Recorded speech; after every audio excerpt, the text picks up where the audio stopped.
gentenan karo Iwang. Ya Mbak Iwang. Nenane. Kepati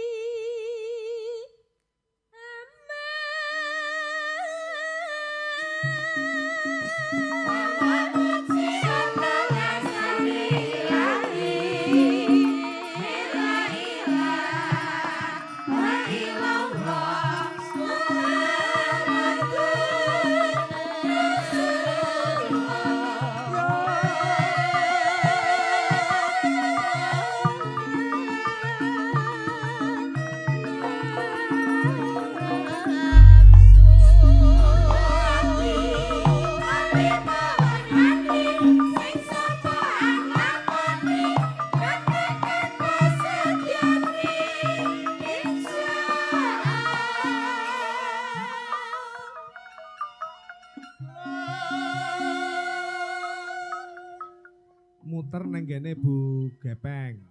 Nah, iki ya tetuaning para adik-adik Waranggono. Pengarepe ya iki. Ya. Ngono ya. ngeten. Mulane sewengi-wengine ya ora ngantuk dhewe.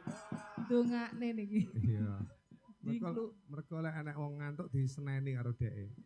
Aja turu, tak aku dhewe. Nggih. Kok sumerep to, Pak? Lho, tak aku dhewe sing melek ngono lho maksudnya. Tak aku dhewe sing turu. Ayo. Nanone. Pinesu tapa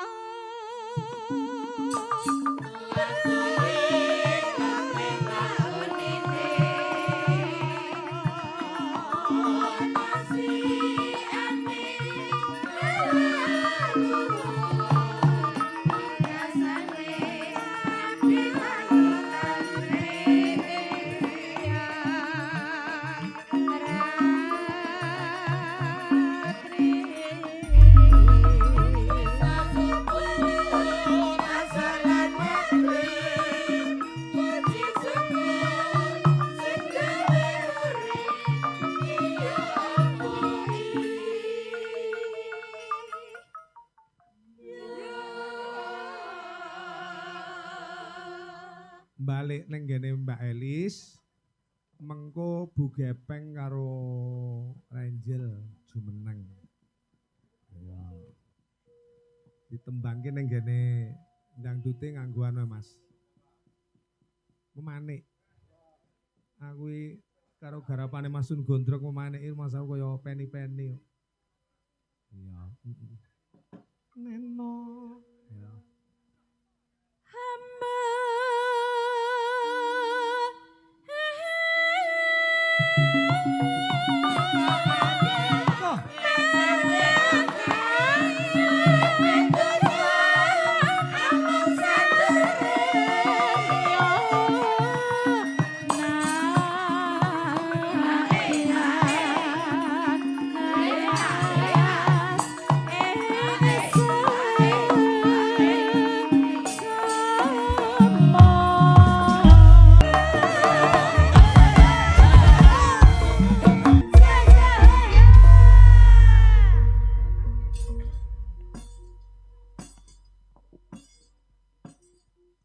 nyaosake puji syukur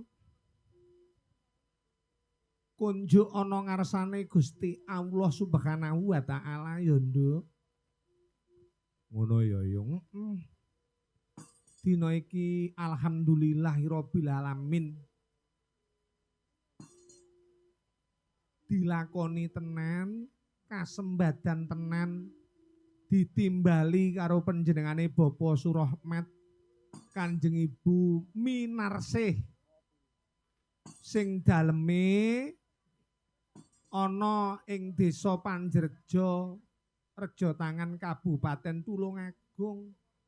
Pernahe ning dusun Baran, Nduk. Ngono. Jane umpama iki diceritakne ngono dawa lelakone. Ngono yo. Sebabe len nimbali awake dhewe iki lek ora kleru wiwit sadurunge corona kae. Ngono. Panjenengane bersyukur ana ngarsane Gusti Allah Subhanahu wa taala. Ya merga saka insyaallah kesehataning jiwa raga pinanjang yuswa lancar rezeki. Nalika semono bakal nimbali awake dhewe dalam rangka niki pernikahanane Mas Wahyu Prayoga kalian Mbak Arlina Widyawati putra pembarepe panjenengane Bapak Surahmat. Ning merga saka terganjal dengan adanya wabah COVID-19 utawa corona, pernikahanane Mas Wahyu Prayoga lan Mbak Arlina Widyawati kuwi dianakake mung climen, ora sida wayang. Ngono. Lah dina kalungguhan iki diteruske kejaba mensyukuri nikmating Gusti merga saka pinaringan kesehatan panjang yuswa lancar rezeki. Dina kalungguhan iki sing genah pernikahan ingkang putra ya kuwi Adimas Kristanto Sah Raharjo kalian diajeng putri Pangesti Rahayu ki putra kedua saka panjenengane Bapak Rahmat.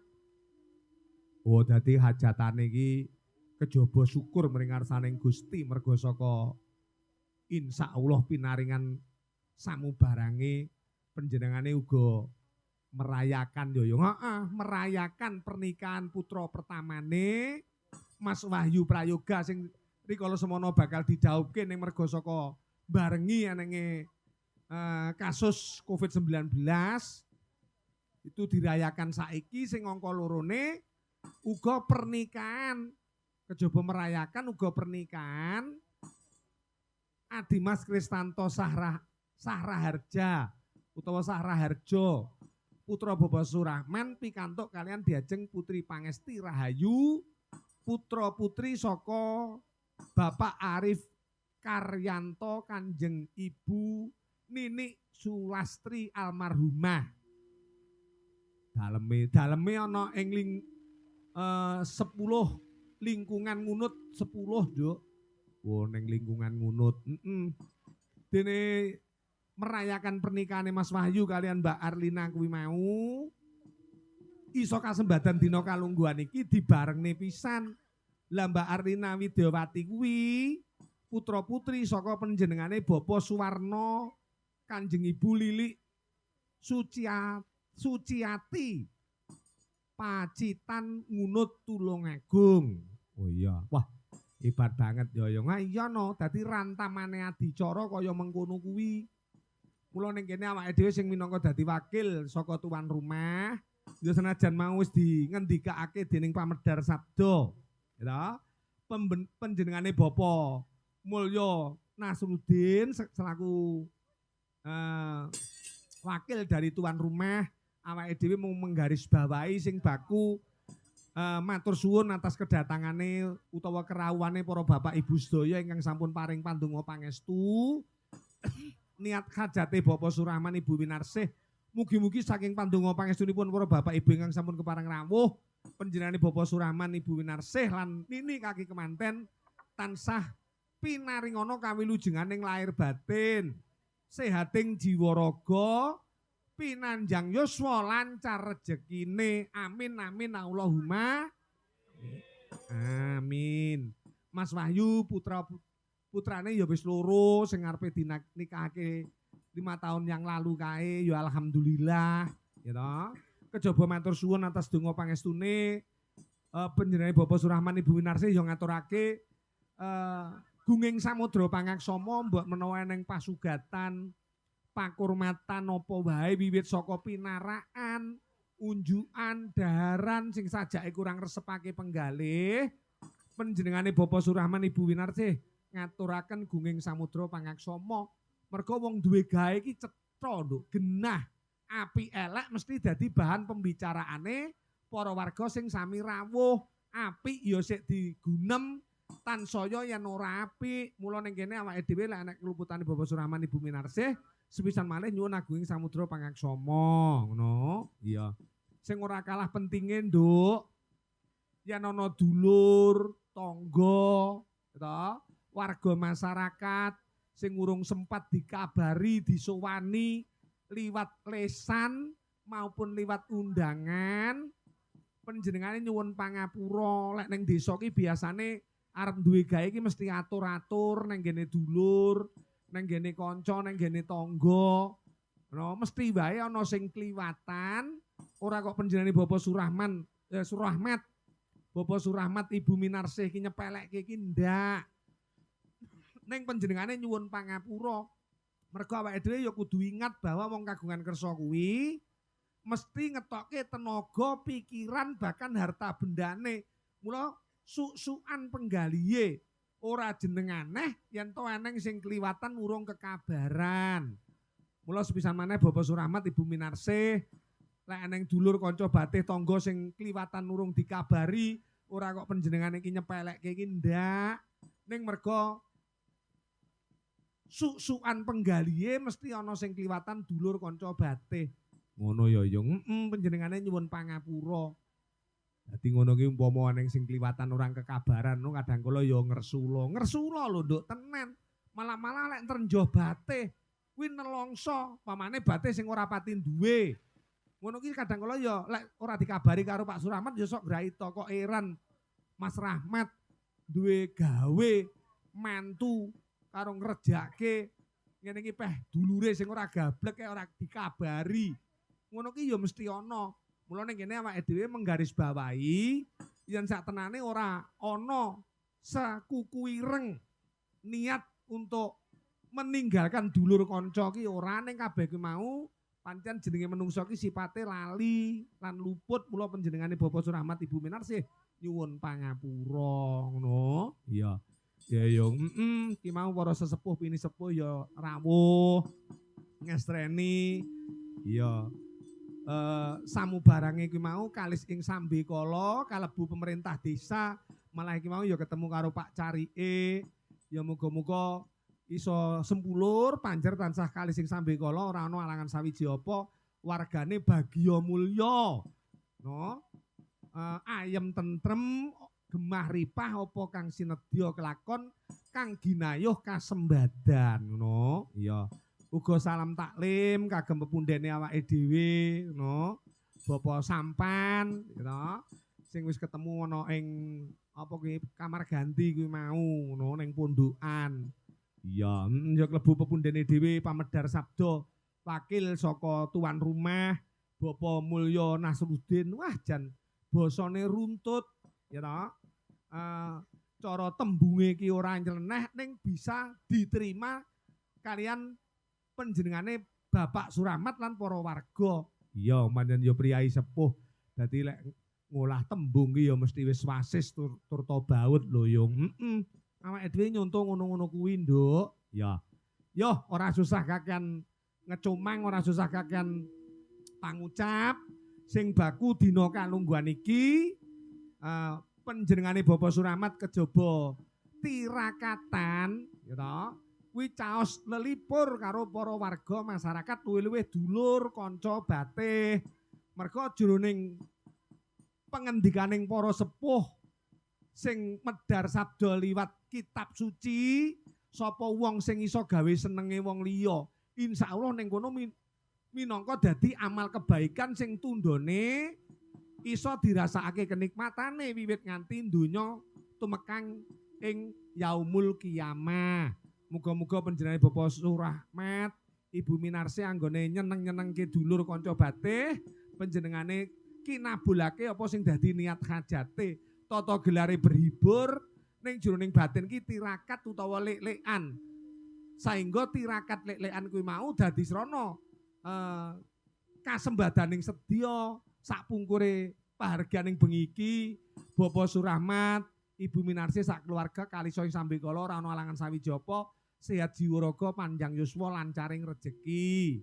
Kemantene ya ngono Mas Wahyu Prayoga, Mbak Arlina Widiawati lan Mas Kristanto Sah Raharjo kalian diajeng Putri Pangesti Rahayu aja jodohan sepisan dadi kanggo sak terus-teruse. Iya, yen Mas Wahyu, Mbak Arlina wis kagungan putra, muga-muga dadi putra sing soleh yang kakung, yang putri ya putri sing solehah. Mas Kristanto lan Mbak Putri ya mengkono, muga-muga enggal pinaringan wujude golek kencana utawa momongan sing jumbuh karo kekudangane wong tuwa. Putra putri sing soleh solehah setya bekti kaliyan kedua orang tua, berguna bagi keluarga cilike gedene nusa bangsa negara lan kapercayane ngono. Ya. Ya matur suwun. Tak aturake dhisik tembange pambuka, Nduk. Pambuka Nyuku Sumawardani. Miwiti anggone awake dhewe bakal caos lelipur. Mula aku njaluk Anifatul, Mia Aprilia, Amar Angel jumeneng sing kepenak. Ya. Prengat-prengut ade mikir apa?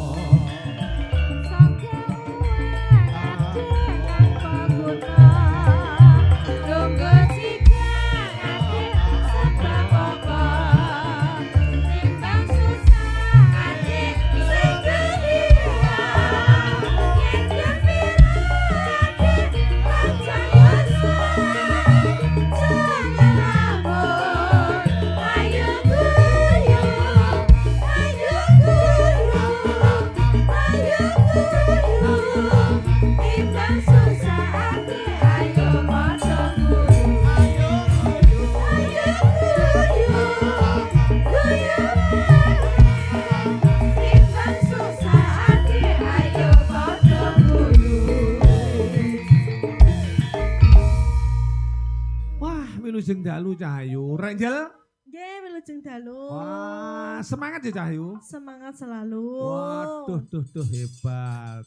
Iki mau sapa sing ngeterne? Niki mau bapak kali ibu. Duduk pacarmu? Senes. Iya. Mboten, Pak. LDR, Pak. Wah ngono. Nggih. Fatul? Dalam. Piye? Pripun? Sehat? Alhamdulillah sehat. Iya. Wah, wis rapi to Pak Etul. Pandangane, Pak. Oh iya.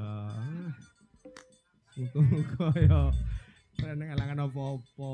Amin. Wong arepe rabi lho dirahasiakan. Mpun omong saya tiang-tiang nek kula ajenge anu lho, Pak. Lo damel surprise, Pak. Oh, iya surprise ora.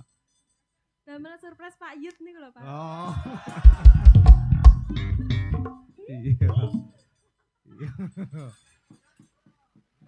Ya ora apa-apa pancen ya wis dewasa kok ya. Ya. Wis sah ya nduk awakmu ya. Dereng, Pak, tasik Sik- lamaran. Sik lamaran. Nggih. Wah. Iya.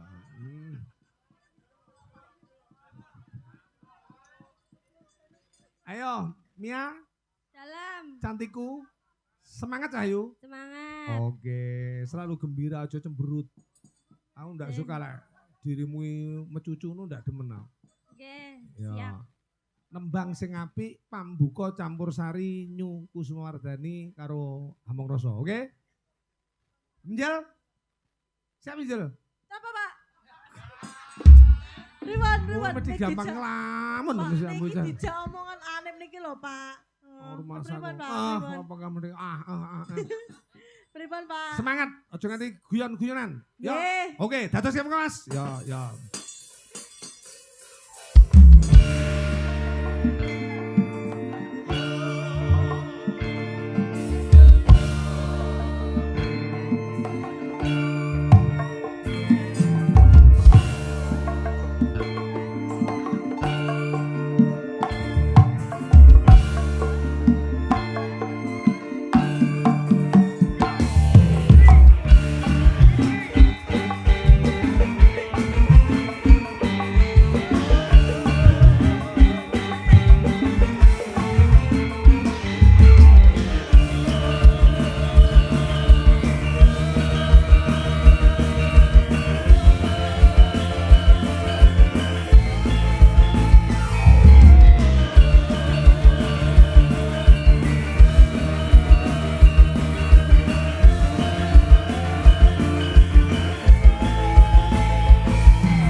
teko.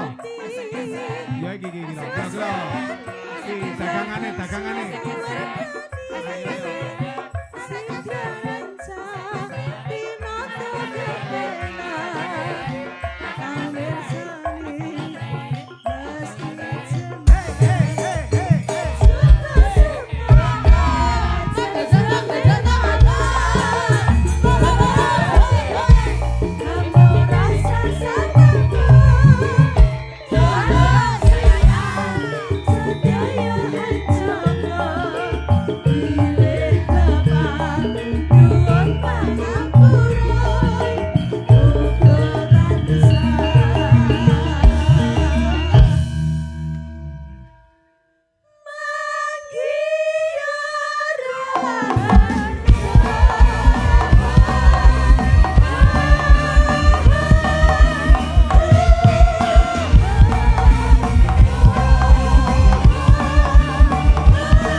Iki tembang pambuka ya yung miwiti anggone awake dhewe bakal caos lelipur kalian para warga masyarakat luweh-luweh keluarga besar Bapak Surahmat Ibu Minarsih ngono Panjerjo Rejo Tangan Tulungagung ya terus diteruske ning tetembangan Nduk merga penonton mayang saiki iki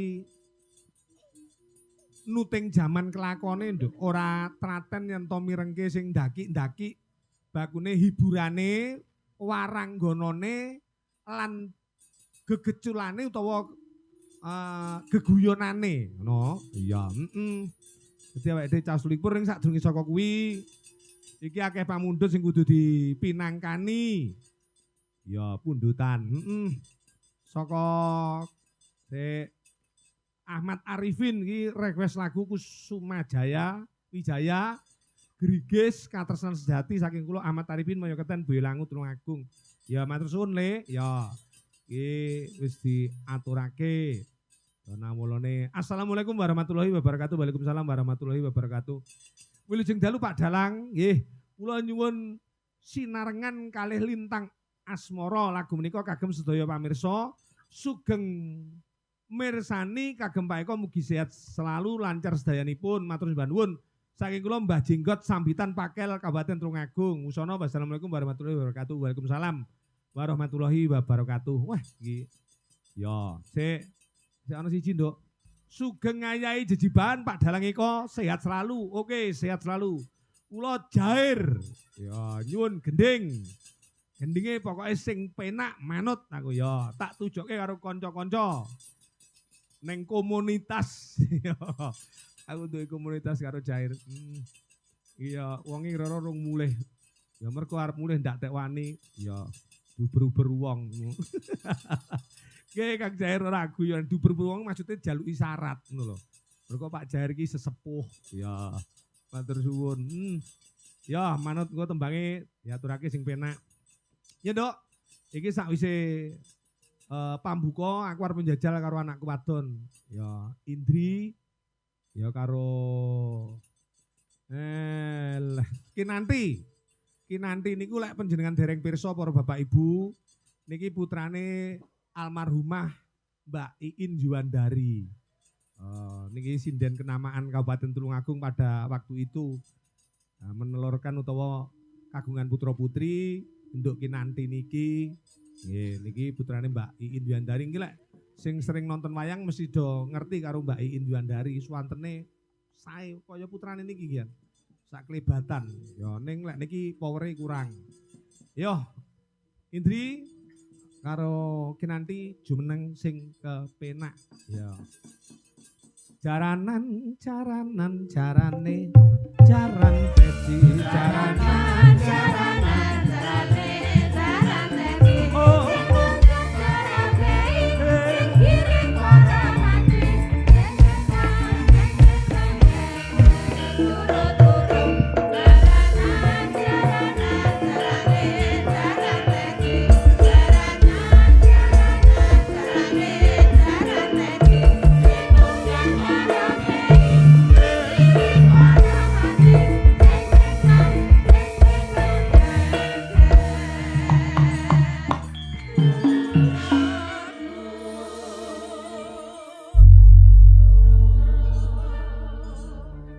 Wilujeng dalu Gendo Indri. Wilujeng dalu Mak Cangge malih Mbak. Wah, omahmu cedek kene ya Cahyu. Nggih, Pak. Karo kene berapa jam?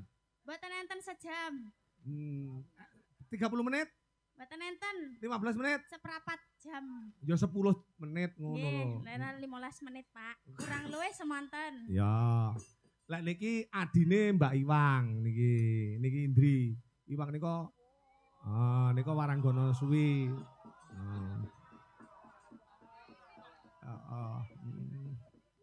Iya. Niki lek sekolah neng Jawa Tengah ya, Nduk ya. Nggih, Pak. Tas lulus iki saiki. Nggih. Tahun saiki dingi? Nggih, ndek wingi nembe. Iya, iya. Wis duwe pacar rong? Ampun. Lah ngapa to jene? Iya. Kowe umpama dirabino pilih bojomu ki pegawai TNI, Polri, apa yoga? Umpama rabino bojomu Apa, pilih Pak? Mah, ngapa lek tukang kebot mo? mah. Tukang ngarit jarene. Ngarep ki sapine oke kok. Umpama kowe dirabino pilih dirabi apa? Dalang. Iya, wae dalang iki kan tegas ya, Nduk ya. Nggih, pemimpin no, Pak. Pemimpin kok piye lho iki. Iya.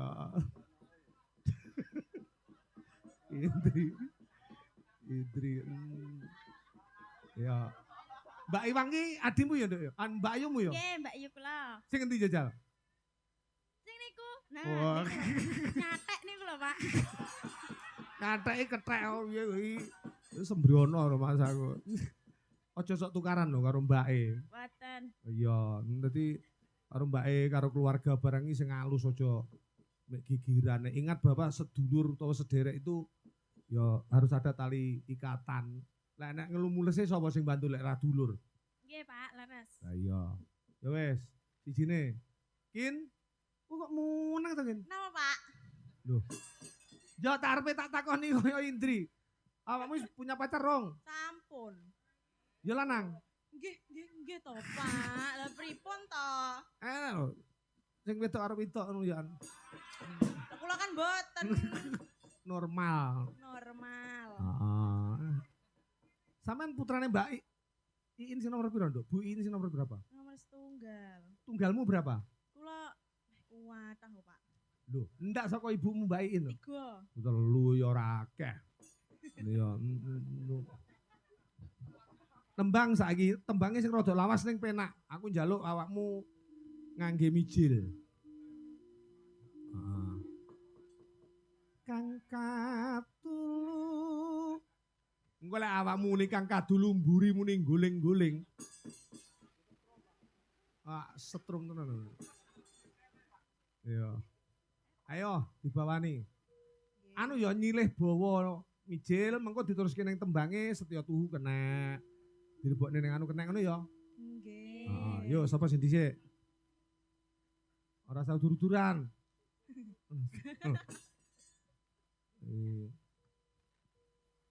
Hendri.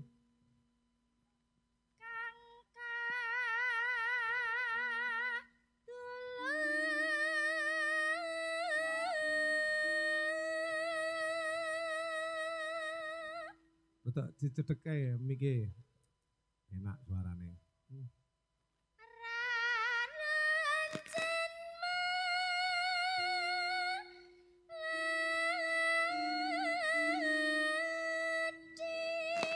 Wah, suarane gregel-gregel. Sampai ngebrek-ngebrek miki. Iya. Asli ya. Ndak kuat karo suaramu sampai ngebrek-ngebrek domong kok. Jadi suaramu anjen hebat Nduk, tenan. Ndak kuat nadai suaramu. Mbak Ayu meh tenan. Gregelane kalah karo awakmu tenan iki jujur. Ya. Heeh. Neneno. Natural ngene lho kayak. Ya. Ya.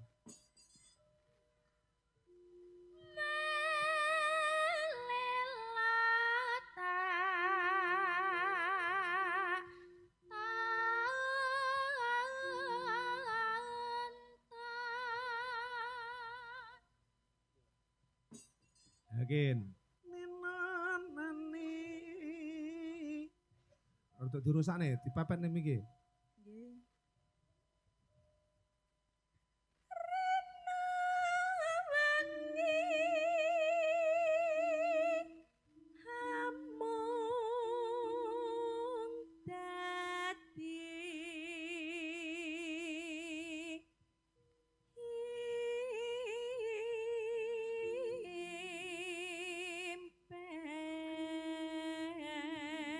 Suaramu jan jebles ibumu tenan lho Kin.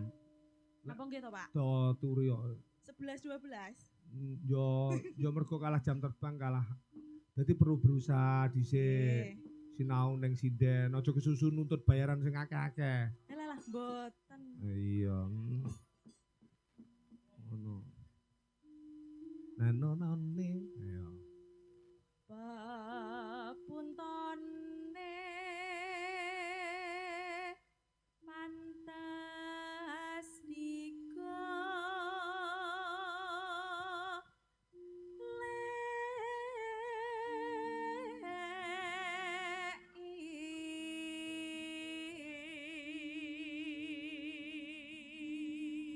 Bapakmu mbiyen yo dalang ya Nduk ya.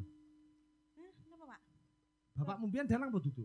Sanes. Yo seniman tapi yo. Tapi nggih. Oh iya. Dadi lek ibu bapak iki seorang seni, teko anak ndak dadi seni iki rugi, ngono lho. Ya kowe wis duwe kebisan karo laras wis pas mek garek ngumatne swara. Sing tak omongne kae lho, bengok-bengok ning Nggih. jero kolam. Ya, slulup. Slulup nggih. Ya. Ayo, Dri. Dri iki banter kan.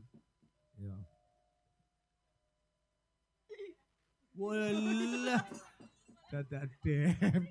Wong dem lho dilebokne ning mic lho ya. Nonton. Guyu. Bocah lek langsing kok ora. Pak Der, Apa? Pak Der gombes niku lho Pak. Ya. Madet. Gudul. Ya. Ayo. Nonone.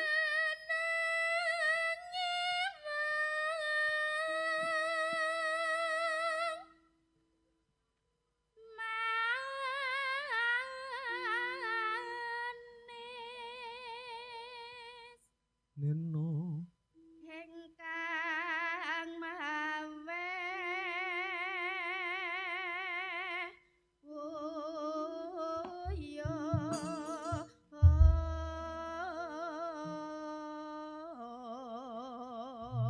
Aku langgame dikhususkan kagem ninilan kaki kemanten. Langgame nganggo setya tuhu. Ya. Diwiwiti saka anune Mas Luduk Mas. Duk duk duk deng nuk ya. Mengko dilebokne ning gene nenon. Wayah sore udan grimis apa judulnya? Makangan Pak. Wayah sore badak niku. Aja dian menyelali kok. Ya. Nanonane. Mengko diteruske ning kuwi lho ya. Ya, monggo diaturake. Ya.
Celuk.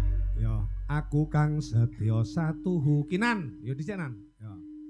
Aku kang setya satuhu. Kuat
mongko nang gene dangdutane nganggo anu Mas Breng lho.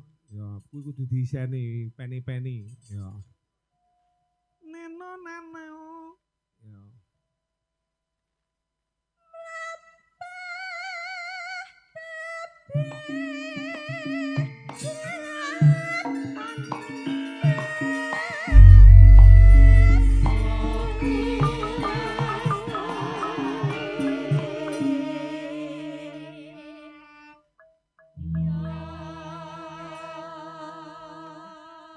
Nano Mukyanto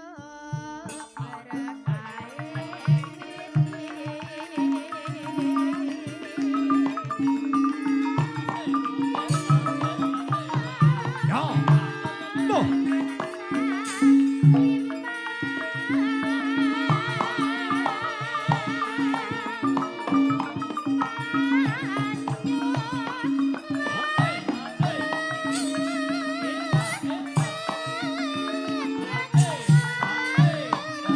Yo yo.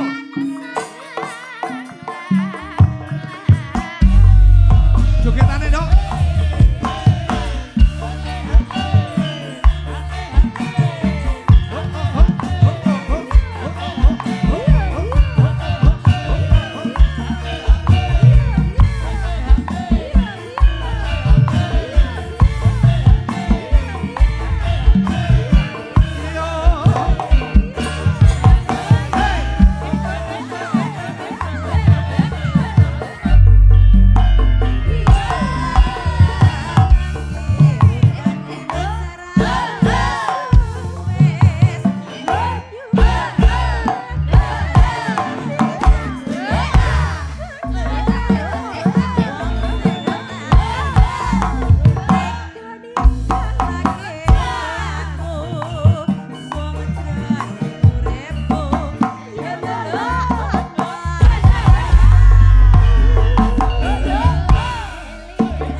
Awas. Yo.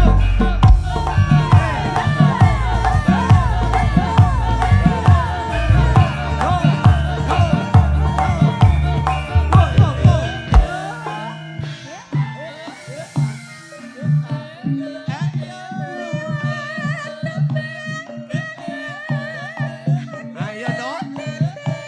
Tresno apa pancen sliramu wis ora krasa lewat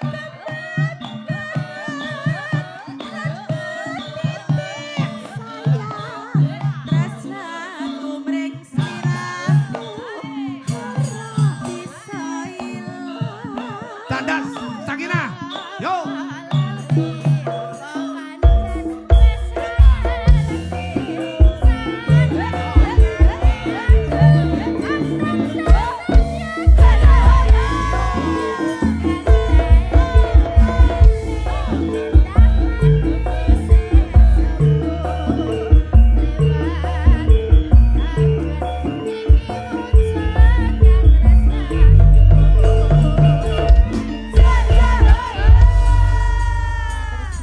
Terima kasih Cahayu sing ngaturake tetembangan ya.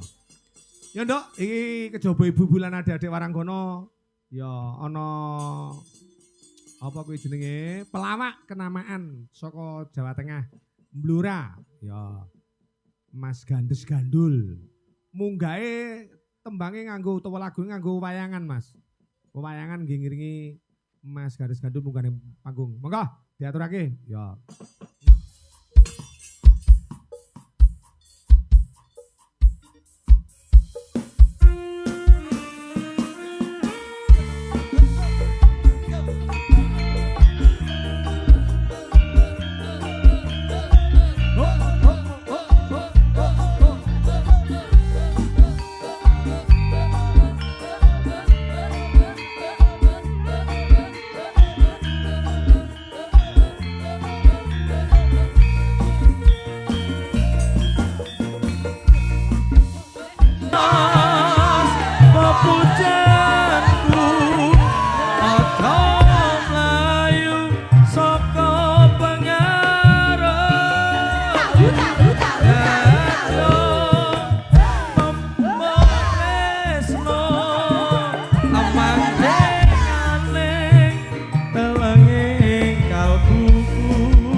pikiranku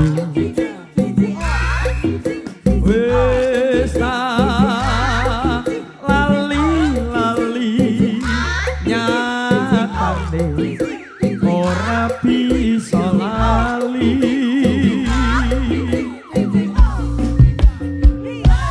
lingan sliramu tan luar saka dulu enak pasuryanmu sliramu aja jantung hatiku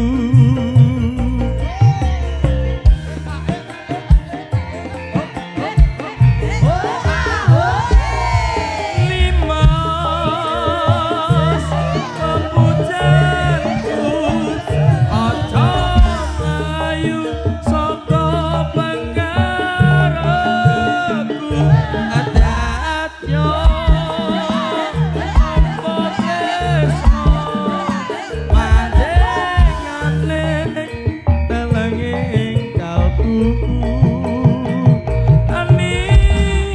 animos pepujanku aja mlayu saka pengarepku adatyo tombo tresno manjingane telenging kalbuku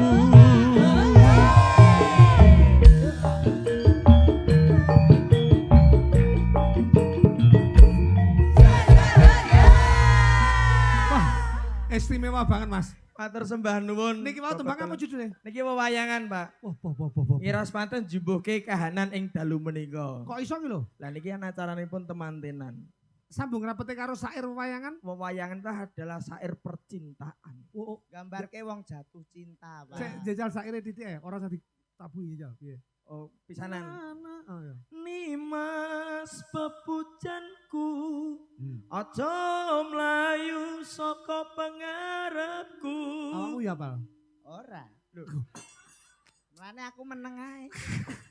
Lah kok ngono? Jan rumangsaku lek dijak tenanan kok mesti lek. Iku gegandrungane Mas Nah. Wahyu kalian Kusumaning Ayu Mbak Lina nggih. Nah. Iku putra ingkang kaping sepisan, Pak.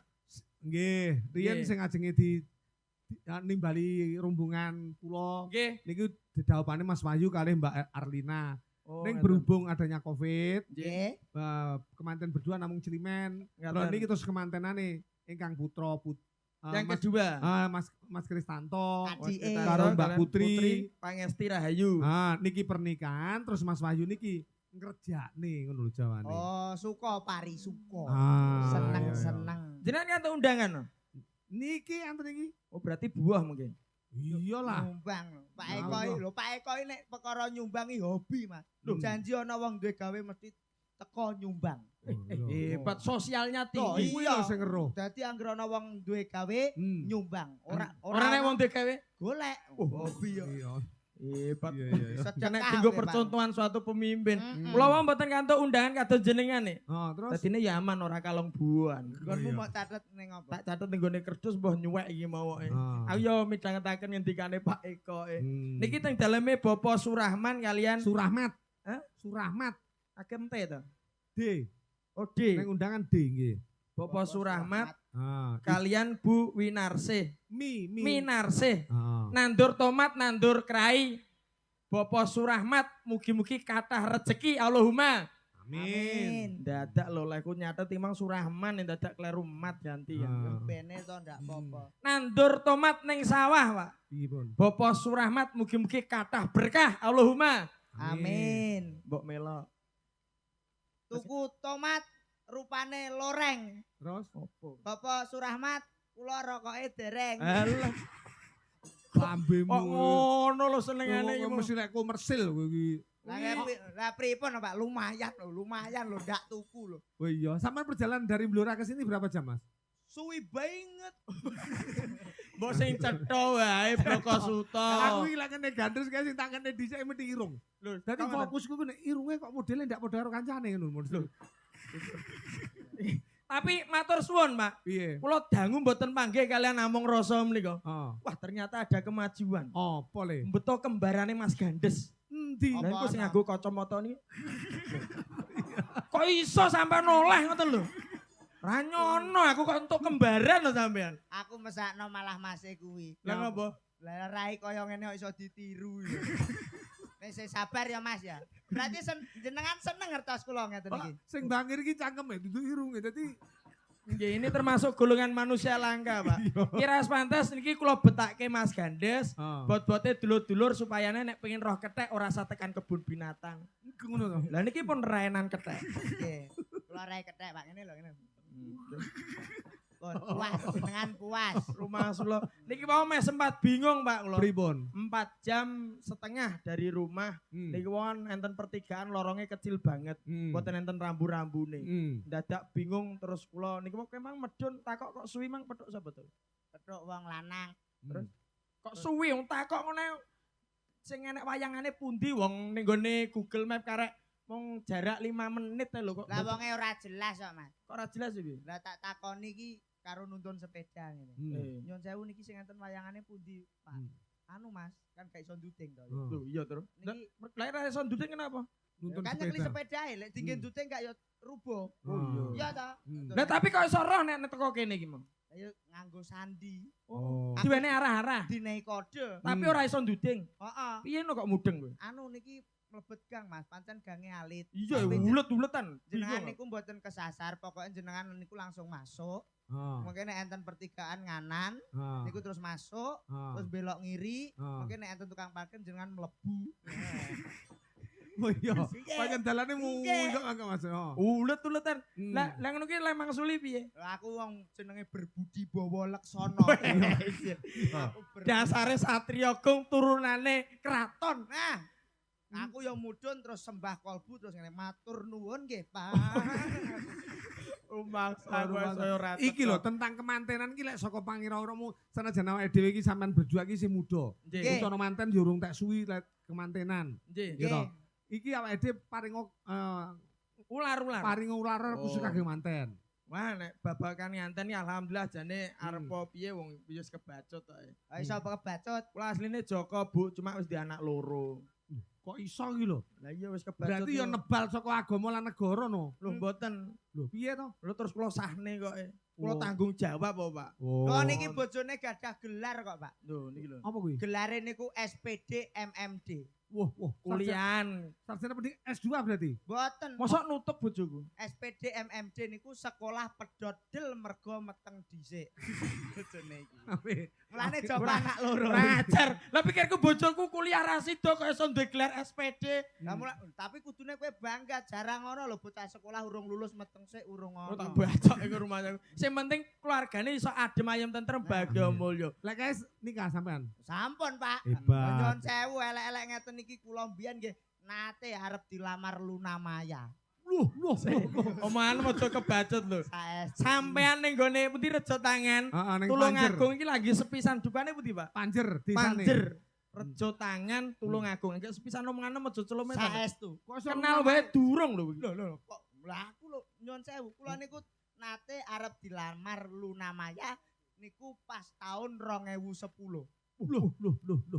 Tenan. Aja sembrono, sik nom-nome Luna Maya lho kuwi. Nggih. Lah kejadiane niku pas sapa jenengan ngerti? Udah ngerti. Nah, kejadiane niku pas ngipi, Pak. Oh iya. Oh, kula alah jane umpama ora tangi no wis dadi bojoku. Ting nolong ning ning. Lah omong Iki sembarang-barang ngawur lho iki. ngipine dhisikno. Oh ya ora iso. Lah nyebab Ngipi karo turu dhisik pundi? dhisik turu. Ya turu sik lagi ngipi no. Lho urung turu kok cerita ngipian ya ora iso to koe kok. Lho. Pak. Tapi kowe aja sembrono nyon sewu lho. Hmm. Aja ngrembug perkara ngipi-ngipi ku mbebayani lho, Dik. Kok iso mbebayani? Kategorine wong Jawa, ngipi dipilah dadi 3. Kok iso? Titiyoni, Gondoyoni, Puspa Tajem. Wah. Nek tiba ngimpi Puspa Tajem iki mandi-mandine ngimpi ngawur. Puspa Gandul tajem kok ki apane puspa warna? Iki Beda ngrembug ya? ngimpi kok tekan Kapus gendeng. warna lho. ki gendeng. Kok iso blakraan lho iki. Gandul. Ada ngimpi baik, mimpi buruk, ada mimpi karena terbawa oleh pikiran. Impen-impenen. Bener. Sik lek titioni Gondoyoni Puspa Tajem piye Mas Gandul? Nek iki lho, Pak. Titi Yoni kuwi adat sabene turu wayah sore, Pak. Ngono. Nek wayah Titi Yoni Gondoyoni kuwi jam 12. Tapi nek tiba Kebange Puspa wong turu. Tajem kuwi jam 2 kuwi jelas mandi-mandine ngimpi. Iso-iso kuwi pituduh saka Gusti. Enek contone Contone piye? kaya ngimpi oleh iwak. Kuwi biasane Kuwi Sesuke- tibane esuke mesti oleh rezeki sing gedhe banget. mergo iwak gambarane sasmitane rezeki. Rezeki. Lho, mulane nek ngimpi ki aja sembrono, aja ngrembug omongan perkara ngimpi nek urung ngerti ngimpi. Betul niki, Pak. Bener banget no. Apa neh? Ana ngimpi sing coplok untune. Ngono ki piye biasane? Kuwi adat sabene kudu luwih hati-hati lan waspada. Sebabe Biasane ngono kuwi sok bakal kelangan keluarga. Salah siji. sijine. Mergo ngimpi Untu untune cepet. Coplok. Lah saiki aku tak takon. Apa? Nek ngimpi dicokot ula jam 2 bengi. Kuwi artine Loh. apa? Kuwi kudune bangga kuwi. Kok iso Nek bangga? ngimpi wayah kuwi petha luna maya kuwi arep dicethekno rezeki apa kuwi jodohmu. Dadi nek ngimpi dicokot ula jam 2 bengi. Ah, nyetekno jodoh. Nyetekne jodoh. Entuk bener. jodoh. Lho, takok apa eko? Kok ngang. Oh, apanya nih? Titione Gondoyoni Puspa Tajem jam 2 ke bawah kuwi kenyataan ngimpi Kenyataan cokot asli. ula berarti arep oleh jodoh. Setengah 2 bengi ngimpi dicokot ula ki Arep Arep tok jodoh. jodoh. salah, Pak. Piye? Kuwi jenenge entuk musibah. Kok iso? Lah nek nak turu jam 2 bengi dicokot ula e. Ngipi jaremu. Lah nek ngipi kok roh jam. Ayo. Kuwi berarti ora ngipi. Suramu muan karo Karo masa kok malah saya mulek ya. Ya lha iki tentang kemanten piye? Lah Nggih. emang wis ditekake wis memberi Nggih. anu Mas Gandul. Saiki Mas Gandul piye Nek kemanten? kanggone manten menika mboten Oh. sahado-ado, Pak. Hmm, Nganten menika awak dhewe wis diwenehi piranti sing jenenge driji. driji. Driji ki enek 5. Roh Jentik manis, panunggul, panuding, jempol. kuwi ana 5 iki duwe kewajiban ya kena kanggo ular-ular temanten. Edan. Iki ya kudu enek ilmu kasepuhane lho, Mas. Nggih nyun sewu lho niki. Umpamane dhisik dhewe piye? Jentik Hmm. wong wadon kuwi kudu pinter otak-atik. Oh iya. Oh, mergo wong wedok ki Jaringan oh, kudu gemi setiti lan hati-hati ora kena sembranan kaya sing diparingke saka wong lanang. bener niku, Pak. Mergo wong wedok ki biasane nek kon nyekel apa-apa iso urip. Lho. Kowe iki sedih. Ora Pikirannya mengurane mari-mari lho. Matekne ya iso. Loh. Matekne maksudnya suatu contoh. Contoh. Acara desa ono PKK. Ibu PKK. Nah, niku nyatane diketuani wong wedok ya iso berkembang. Oh, iya, Ono iya. muslimatan diketuani wong wedok ya iso Berjalan. berkembang. Mergo wong wadon kuwi jejere wong sing hati-hati lan Tanggung teliti. jawab. Tanggung jawab. Dadi nek iso nyekel apa-apa ngono iso urip. Iya, wong Ya wedok. kuwi jenenge jentik, kudu Ah. setiti. Heeh. Terus yang kedua jentik manis. Maksudnya piye? Mungguhe rumah tangga khususnya wong wadon kudu duwe polatan sing manis. Oh, dadi Betul. bedino wedaan nggo gula. Lho. Aja go gula iki. Lah kok pelatan Harus mana? senyum sumringah. Umpama disayang wong lanang ki aja nganti malah nyedehne nyusahne. Kudu nyenengne. Mesem guyu kuwi perlu. Mergo wong senyum itu adalah ibadah. Layak Loh, man. ya apa ora? Aku dengi diceritani marotuamu. Paham to bojoku? Heeh. Lah niki lho, Pak. Sume ra karu-karuan, Pak. Bojone Gandul iki Nggih, ora meng karo bojone karo tanggane kabeh mesem terus. hebat berarti ya apian. Loh, hebat. Hebat. Boten. Lah ngopo? Ah wonge merongos kok. Ngene guyu. Senengane ngelekne kancane iki lho. Panunggul. Nek berumah tangga aja sok gampang ngunggul-ngunggulke gantenge pasangane utawa ayune bojone. Ora kena Ora kena menang-menangan. disombongne, ora kena menang-menangan, ora kena egois. Karena apa rumah tangga itu suatu hal yang berkesatuan yang mempunyai tugas Nah, Iya, iya. ngono. Panuding. Panuding aja kulino ndudingi kayane tangga utawi ndudingi ayu gantenge liyan. Oh, itu tetap kepunyaan sendiri. Bojone dhewe umpamane Iya. kok ning jaba kuwi ning omah nek segotok ning jaba nek soto. Hmm. Sing dipangan ya kudu tetep segotok. oh, Oh, mergo ora aja kulino ndudingi karo gene wong duweke liya. liya. Aja milik wong jaba. Bener, umpamane kok ning omah segotok, ning jaba nek rawon. Ngono kuwi kudu mangan. Ya segotok. Masa mbok piye rupane, mbok piye wujude ya tetep segotok. Kadung tresnoe. Iya. Ngono. Umpamane ning jaba, Heeh. kok enek sate. Terus ning omah enek segotok. Nah, kudune piye? Ya mangan segotok asline kere kok. Sing angka 5 jempol. Jempol. Hmm. Papat iku mau nek iso dilakoni, bojo iku mah insyaallah dadi acungane jempol warga masyarakat. Dilokne lho kae lho berumah tangga ayem tentrem, ora iri, ora meri karo ayune bandane wong liya. Loh. Ngono, kuwi saka kula, Pak. Iya. Nek saka sampean Ayo piye? Nes, piye? Nek kula ngeten, wong niku nek pengen sukses kudu ngerti karepe apa sing dilakoni. Harus balance lho ya. Sik Mergo anane gandul iki mesti anek gandes. Heeh. Kudu ngerti karepe karo sing arep Apa dilakoni. sing dilakoni? Contohnya rumah tangga. Hmm. Rumah tangga ini tidak hanya sebuah istilah tapi mempunyai arti dan makna, Pak. Apa. Gadis kok iram Iki muni. kuwek ya omongan. Apa. Rumah tangga. Heeh. Ru itu artinya ruang untuk beribadah.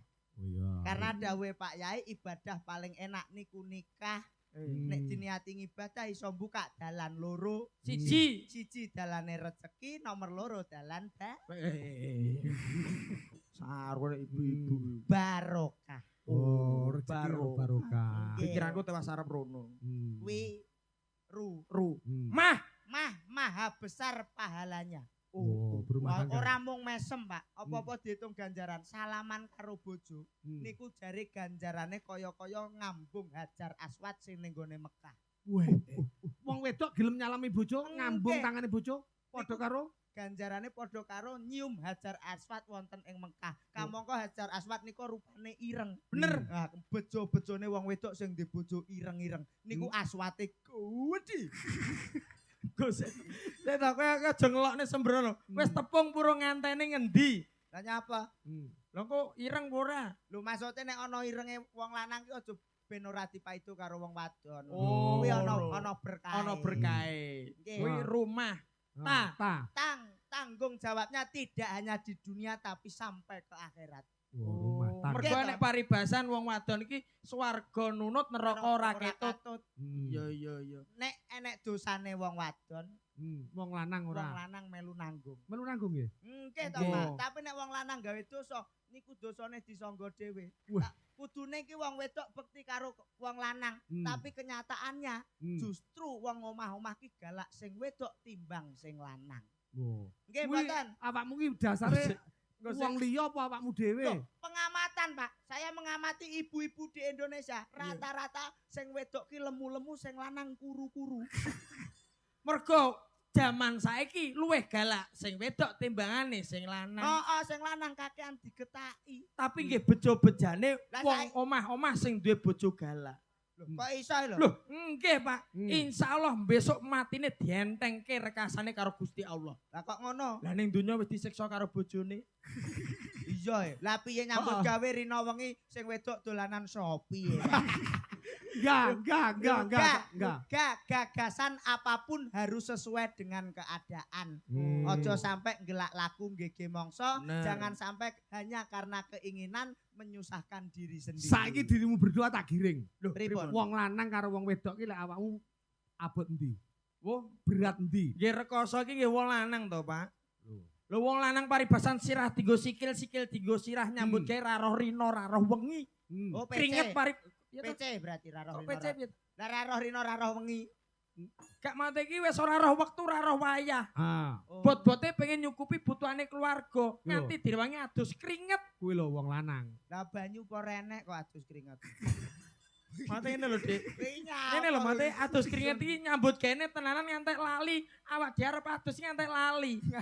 nganti lali ra tau adus. Lah, ngono mergo nyambut kene bendina. Kuwi wong lanang apa wong edan? Kok nganti lali ra tau adus. Ya, rekoso wong lanang, Pak. Rekoso Hidup wong lanang. Ya, sing Ya iya ta. Lah wong lanang ora hidup ya sing wedok ora seneng. Kok rono neh lho kuwi. Ndak lek iki wong lanang Pikiran awakmu ki piye? rono Jajal. iki lho. Awakmu abot wong lanang apa abot wong wedok? Ya abot wong wedok to, Pak. Lah, Lho. wong wedok iki lho piye jare kemang wis ngomong. Swarga nunut neraka ra ketut. Sing beban terberat iki wong lanang, Dik. Aja ngawur lho kowe. Tapi dari tekanan batin, Mas. Lho, piye to? Kowe ora ngrasakne dadi wong wedok. Gak yo luwih tertekan wong lanang bendina dijaluki karo tagihan-tagihan utang Shopee.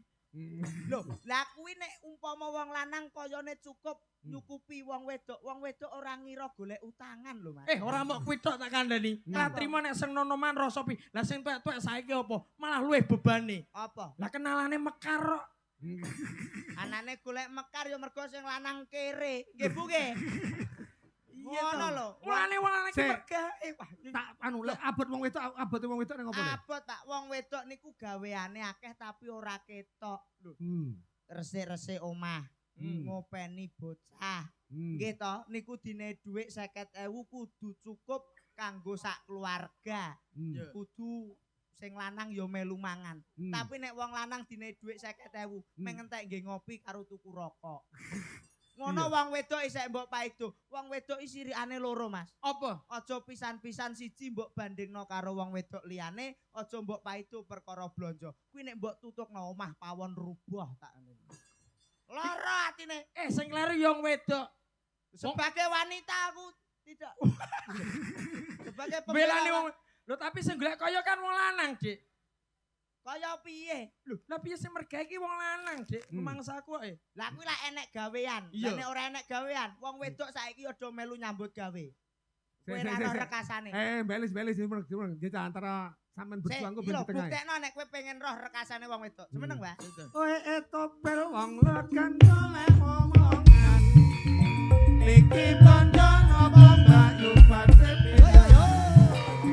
Ampun jenengan Mas Ramayana Tudiwa kula randa anyaran ditinggal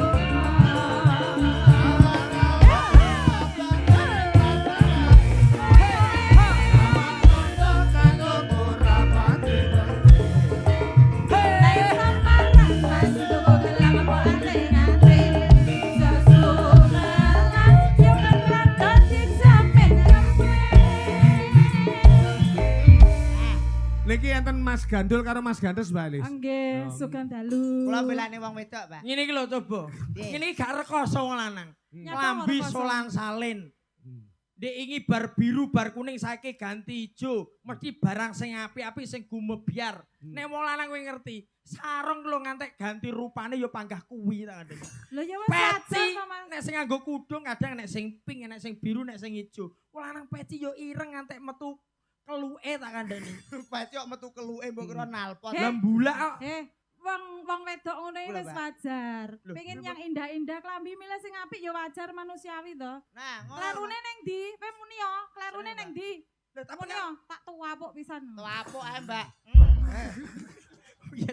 Apuk omong apa ae. sing napuk. Kowe aja wong wedok nek wong lanang nyambut gawe iki wong wedok ya nyambut gawe. Lah ya kuwi Nek malah rekoso wong wedok. Rekasane piye? Omong ngono Lah nyambut gawe karo nggawa pabrik susu loro ya isek panggah kuat. Ya ora. Lah kowe Iya. dadi wong lanang. Wong lanang kene. Nggawa klopo sak kantete diwangi manuk. Ya ora. Hidup wanita. Hidup. Tapi kula nggih gumun Pak karo wong lanang. Piye? Jare rasa wong wedok nggawa gunung, nggawa pabrik susu loro gak apa-apa. Ning beda jam, beda cerita ya, Pak. Piye? Jebul nek wayah bengi wong lanang ketindihan gunung kembar ya ora piye-piye, Pak. Aku gumun. Tapi rekosane tetep rekoso wong wedok. Ya rekoso wong lanang lho, Dik. Lho, kowe ngerti sunate wong lanang? Piye? Lho, sunat kuwi pisane wis kapok tak kandhani. Lho wedok rekasane ning opo jajal? Bayi Wong totoan nyawa. anak bayi rumah sama apa ora totoan nyawa? Alah totoan nyawa nyatane yo metang-meteng ae lho. Lah kuwi kan ya perkara perbuatane lelaki to. Kuwi nek sing lanang ra ndridis ya ora Lah ya. mungkin. Wong enek wong turu penak-penak ya ndusel-ndusel kowe. Kebutuhan kok jasmani dan rock mini. Rohani. Rohani. Lho tapi kan goleki sing jerone rock mini. Mangsa Oh, kok Aja masa. sia-sia. Iki lho ditimbali karo Pak Surahmat. Surahmat. Ya, Tapi wong lanang karo wong wedok iki nek iso jangan bertengkar. Lah kok ngono. Oh, Mergo sing dhisik ya emansipasi wanita sekarang sudah sama, Pak. Iya, Ngono aku. gender Jadi kesetaraan. mau arep nemen-nemen ki ya aku yo ora penak. Wong aku mbiyen yo lahir saka ibu. Lah ngono lho, Mas. Mm. Aja sia-sia karo wong wedok. Nah, niki Pak Surahmat nggih niki. Heeh. Iki mumpung enek Mbak Elis. Iki kudune awak dhewe wong ning gone dunia wayang. Wayang itu fleksibel banget lho, Dik. Maksude Wis dikenal ning gone UNESCO ning gone dunia ning wayang kuwi diisi apa-apa kena. budaya apa ae iso mlebu. Bisa musik campur sari masuk di wayang. Seni lukis, seni rupa ada di wayang. Seni ukir. Buaran. Seni ukir ada di Hmm. wayang. Lah nek ngene iki bentuk ukiran sing piye? Kuwi gak ukiran, Gak kuwi ukiran. ya wis bluduk kok iso rumah aku. Loh, Mas Budi nganu toh, masa pertumbuhan mulai dari awal. Oh, Lah kok iso? untune entek. Kok lah ya kuwi lho ilang. Iki jenenge wong sing menjaga kesehatan, Mbak. Lah nyapa kok menjaga kesehatan? Iki tandane wong sregep sikatan. Hmm. Nah, nyatane untune resik. Ya ora. Resik iki bersih lho lek kuwi ilang kok. Terlalu keresiken. Ilang. Lah nyatane untune resik tenan lho karek gusi tok lho. Anu, Des, Ngomong nek Mbak Elis. jajal gandrungan Mbak Elis ya. Nah, jroning gandrung ki dilebetke cerita apa? Apa umpamane? Ana pramene. Ketoprak. Sing sesuai Awak dhewe karo saka manten. Blora sesuai dengan acara teman-tenan iki. Mm. Bluron kondange ketoprak. Ya. Iki dipetik sejarah dari kota Tuban Bojonegoro, Pak. Apa kuwi? Sri Huning Wiratmoyo. Aku ndak ngerti lho cerita kuwi. Sri Uning Wiratmaya. Nggih, niku ceritane Ceritane ngeten. Ceritane piye ceritane? Ceritane Sri Huning nembe Udarasa, Pak. Ah. Udarasa ning gone Taman Kaputren rumangsa kesemsem kalian Kang Masih piyambak nggih Wiratmoyo. Oh, tresno karo Wiratmoyo. Nggih, sakjane Seneng. niku nggih mboten dulur kandung. Hmm. Mung anak pupon Sri Huning kuwi. Oh, Hmm. anake kae apa sing tukang gowo payung iki sapa? Sapa lho? Gak anake anune Ronggo Lawe kae. Iya, bener kuwi. Iya, iya. Iya ta? Putune Ronggo Lawe. Hmm. Sri Huning iki putune Ronggo Lawe, terus dipupu kalau Adipati Tuban. Hmm. Rumangsa seneng karo Wiratmoyo terus angen-angen ngeten ceritane. Ah. Niki diceritane ya ceritane. Ah. Sampean Sri Huning Wiratmoyone Masa Wiratmoyone iki. Anake yo iki yo diapakne. Wis to ora. lah nek pengen Wiratmoyone aku ya kowe sing cerita. Aku ndak apal le. Aduh lah iki repot iki. Hmm. Aku ae bene aku. Kowe pemaine, Heeh. aku dalange. Iya. Iya. Hmm. Oke, berarti niki Sri Huning, Sri Uning. Ah. kowe Wiratmoyo. Hmm. Sri Huning ngeten, sampean Iya, dadi iya. Sri Huning Udarasa. Wah, Kang Mas Wiratmoyo kok bagus banget bareng tak mat-matke. Apa aku bisa jejodohan karo Kang Mas Wiratmoyo? Hmm. Hmm. Wiratmoyo krungu, Teko. terus ngomong, "Bisa Sri Huning." Oh. Ya, Ketak ya. tur. Tok, Ah, tok. terus cerita. Ah. Terus pramen. Berarti iki Pangan. lakon dadi bojoku. Terus andum katresnan. Antum katres. Mengko dirungkum ditembangke. Niku lek andom katresnan ngantos sak metenge mboten. Mboten nggih. Cangkem. Awak dhewe. Kok Kok medeni rono kok, panake medeni lho. Lah aku yo ora ro Iya. ceritane lho. Terus Sri Huning karo Wiratmoyo terus duwe anak. Sri. Sri Bombok. Lho jane Sri Uning karo Wiratmaya ki disetujoni to ora? Loh, ya ora disetujoni. Jroning langen andum katresnan bapake teko. Oh. Adipati. Oh, iya, iya. Adipati sapa? Adipati Tuban. Sapa jenenge? Adipati Ronggo Purbaningrat. Kurban. Purbaningrat Ronggo nyok Lawe. ora Ronggo Lawe wis renek. Loh. Purbaningrat. Sik to, kok kaya kembang sing ning tak lakokne iki mang. Napa? Kembang purbane. Lah yo Sira Lawe. Sira Lawe, lah yo kuwi. Sira Lawe. Sira Lawe ki dulure Purbaningrat. kok ngawut lho. Oh, niki cara critana Tresno Saboyo Pati, Saboyo Mukti. Dadeke. Oke, siap. Sri Ketane sapa iki? Sri Huning Sri Huning. Sri Uning. Ngudarasa dhisik. Nggih. Heeh. Soale Ngudarasa ki dhewe ta? Sampeyan Nggih. urung mlebu ta berarti? burung kok nek Iya. mlebu ak krasa santai Iya, wae. iya. Ya tak Monggo tontongi. ditontongi, Pak. Nah, tuk tuk tuk tuk tuk tuk.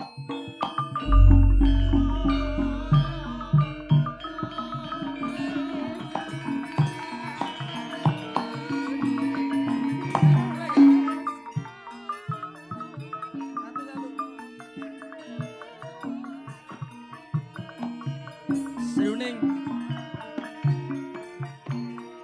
Iki sutradara nek ra karo ngetak gak petuk iki engko. Anu, anu Mas, apa jenenge? tak ketakane, Pak. Heeh. Nah, ngerti. Ah, Iki iya. iki lho kotak iki. Niki nggih. Oh. Ah, ya gila, apik. gila, wis. Mau Lah, ini- siarne ora? Hah? Mau siarne? Ndak ya. Langsung cerita. Langsung cerita. Ayo. Hmm. Ya.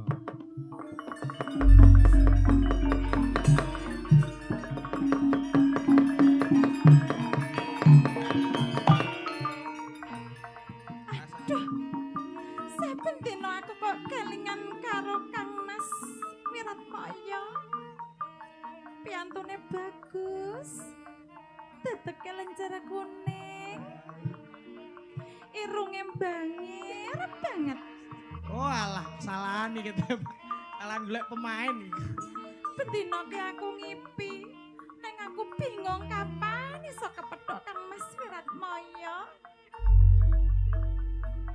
mbok ngene iki tak batin wonge krasa. Krasa. Kowe menengo. Kowe kok karek bisa Sriuning ngono. Apa?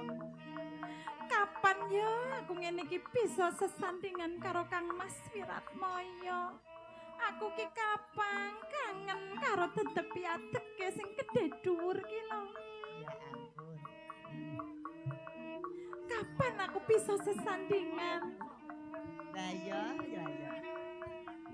Lho, kowe kok ora mlebu-mlebu tak enteni. Lah aku loro kudu mlebu.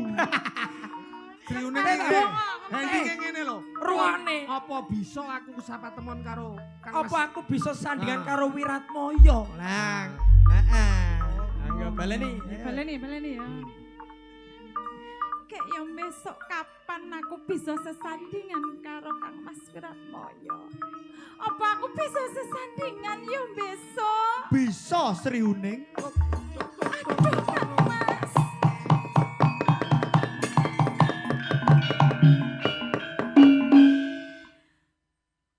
Loh. Kok kaya badan karo mboke. Lah pripun? Ya awakmu kan ngrungokne suarane Sriuning emang terus pola tamu ya seneng no mergo Sriuning wis ora udara terus Lah mare Sriuning kaya ibuku ngene. Lho wong enek pemain yo iki kowe. Kowe modelem sing mau sawang liyane. Tapi apik ibuku. Lho, Iya. ngopo? Iya, apa? Ibu apike piye? Ibu kuwi ndek iki gamise tak dandakno jaket. Gamis dadi apa? papat. Gamis Baju. Oh, baju. wanita. Hmm. Tak dadekne jaket kuwi dadi papat. Woi.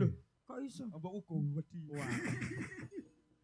Ayo. Ibu Sriuning. Sriuning Dalem Kang Mas. apa bener apa sing mau ucapne kuwi mau? Injih kula menika kapan kalian panjenengan? Kowe tresno tenan karo Enggih aku. kula tresno kalian panjenengan Kang Mas.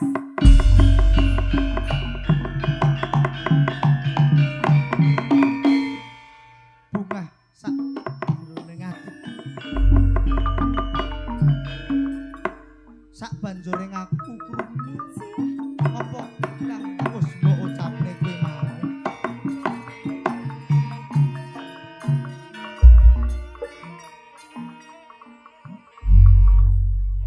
Nanging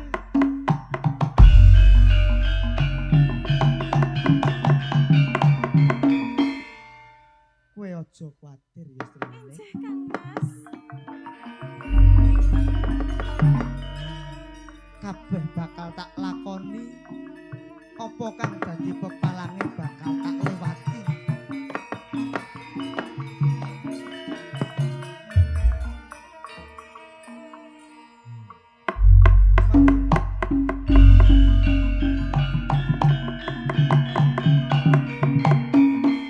Narep nukangi rono lho.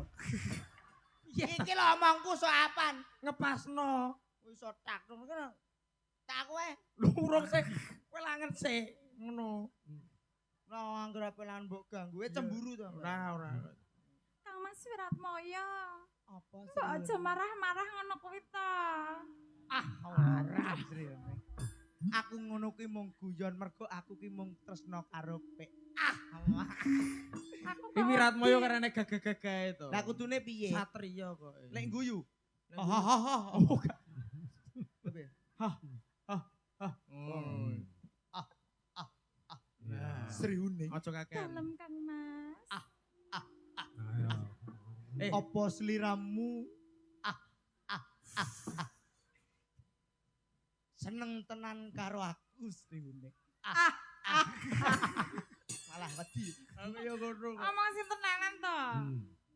Kowe aja kutawir. Kuwatir. Kuwatir. Wah, Wiratmaya kok.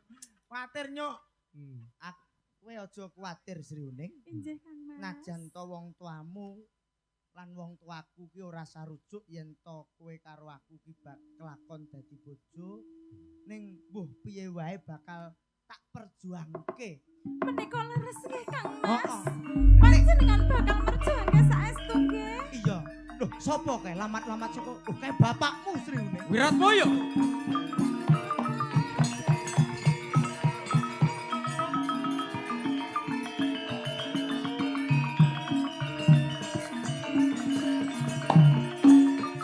Wiratmaya. Lungguh kon. Panjenengan mawon Kang Mas.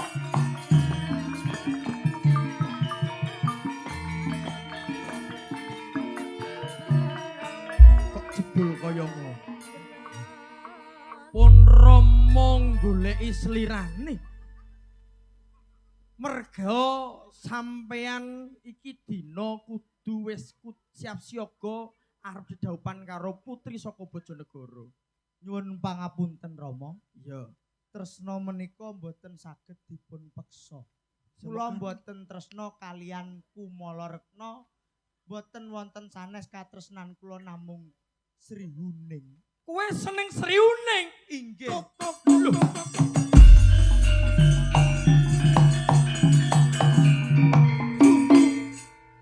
Wiratmaya, Dawuh katimbalan. Sri Huning ki pepulunanku ya keponakanmu dhewe, Tapi ngopo? Kowe kok malah tuwuhke rasa tresna karo Sri Huning? Kowe kudune ngopeni lan ngrumati karo Sri Huning nek aja mok gepek bojo ya wong. Rama, tresna menika wutuh. Kula mboten mawas sinten mawon. Lek kula seneng ya tak. Wiratmaya, satriya aja cengeng. Kowe pisah karo Sri Huning. Mboten saged Rama. Wiratmaya, Dalem. kowe kudu pisah karo Sri Huning. Kula mboten saged Rama. Lha iki piye? Kula tresna kalian Sri Aja ya. Heh. Kok malah bodoh tangisan gendeng. Lah wong iki kon tukaran kok malah Terus padha lek akting tangis-tangisan. kudu menghayati. Menghayati lah awakmu nangis ra kae lho bapake kok melu nangis nyapa? Lah kok Nesu, kok nesu. iki lho kok kowe bapake melu nangis nyapa? Sri Huning karo tak rabi dhewe. Oh jebule bapak iki ya bahaya. Cerita anu belang merah, belang Oke. merah, Oh. belang merah. Wiratmaya, dalem. Kowe aja mirang-mirang ki Rama. Rama wis sarembuk karo Bupati Bojonegoro. Sapa jenenge, Mas? Bupati Bojonegoro kuwi Wahono. Kuwi bupati sing kae. Ya Budi Wahono wakile Bu Nurul. Kuwi sing dek biyen. Jadi biyen urung kenalan aku. Jadi biyen urung kenalan aku. Wis pokoke bupati Nah, Jonegoro. Bupati Bojonegoro. Hmm. Pak Eko kaya takok giring. Lah aku pengen roh penjelasan kok ra. Kula mboten saged, Rom. Piye? Kula mboten saged. Kowe arep mirang-mirang ki Rama. Pisah karo Sri Huning. Mboten. Pisah. Paribasan totoan nyawa. Kurang ajar. Sampun ngoten Rama kalian Kang Mas Wiratmaya. Sepisan meneh. Paribasan totoan nyawa kula mboten badhe ninggalke Sri Huning. Wiratmaya. Sri Huning wis dulurmu. Injih, Pisah. mboten. Kurang ajar. Oh. Waduh.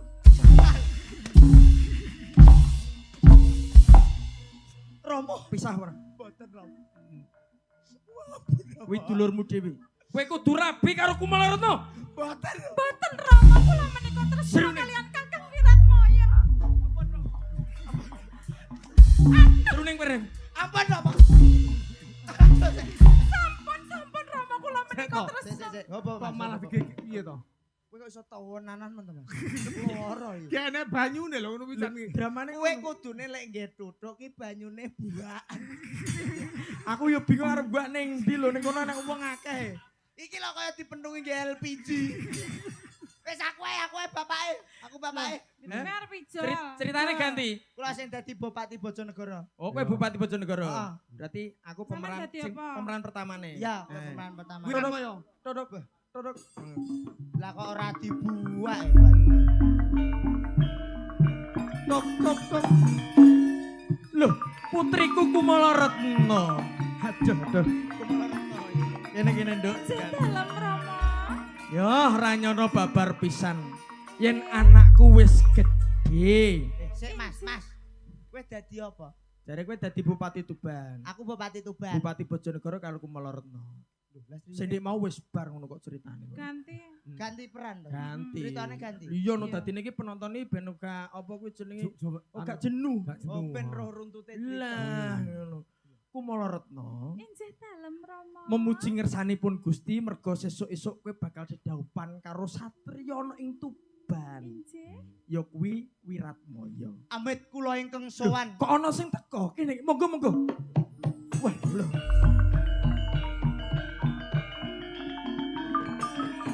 Bupati Tuban. Inji. Loh, waduh.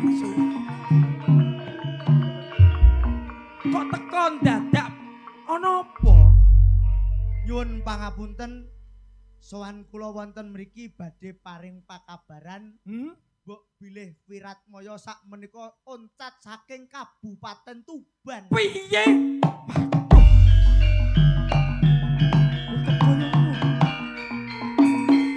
Ada toko Tuban meneh kabar sing ora genah. Arep mirang-mirang ke wong Bojonegoro ya. Atiku kok ora penak kaya ngene. Kamangka undangan wis tak sebar. Wiratmaya wis arep dipacangke karo anakmu. Lah kok anakmu lunga? Kowe dadi wong tuane kudu tanggung jawab. Iki karepmu piye? Kula piyambak mboten mangertosi. Tapi ki tanggung jawabmu. Nah, kok ngene neh. Semo karno piye? Aku dadi kiai aku. Loh, Dadi dadi apa? apa? Aku dadi Sri Uninge. Sri Uning ki wedok. Sri Uninge ya. Sri Uning, Sri Uning. Oh, Uning. Wis wedok lah aku ya iso nggih jilbab Kudungan. kowe. Iki berarti ceritane lanjut. Kowe dadi Sri Uning. Ah, Hmm. iya leh. Wong bluro. Masam. Lah piye leh? Wes, tutuk. Tuk tuk tuk tuk ya.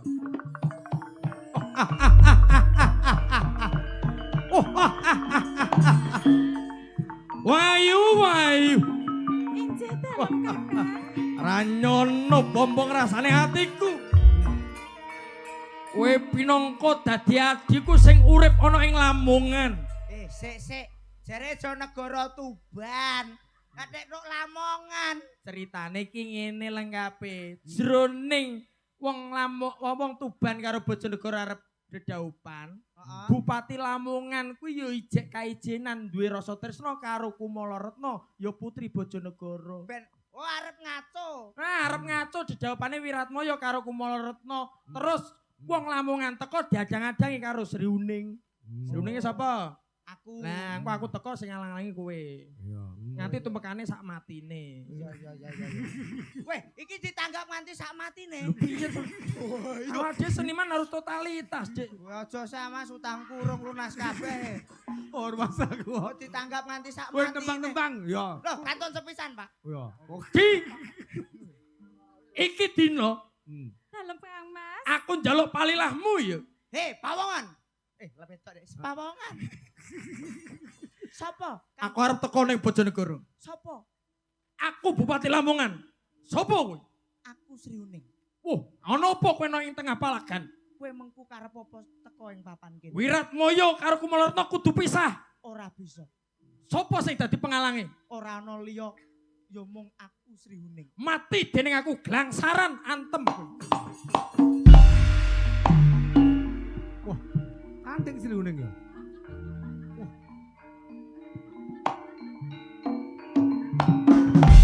Wah, hebat. Tukang ketoprak tenan berarti ya.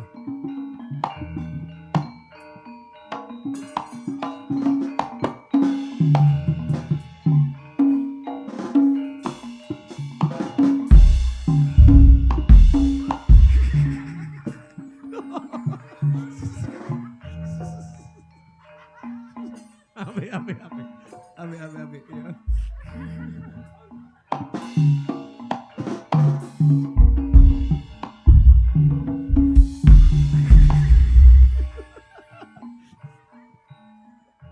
Piye? Apa kowe sewani karo aku? Wah, kowe njuk. Weh. Kerise kari iki lho, kerise kari. Apa Bupati Medan? Oh, rumangsa aku kok. Karo dene lho mancep karo ndak-ndak. Najan to aku ora bisa sesandingan karo katresnanku Wiratmaya. Ning aku ora nglilake yen nganti nggone dedaupan arep mok buyarke. Kowe kudu mati, Sri. Ora iso. Maju. Iya. Mati.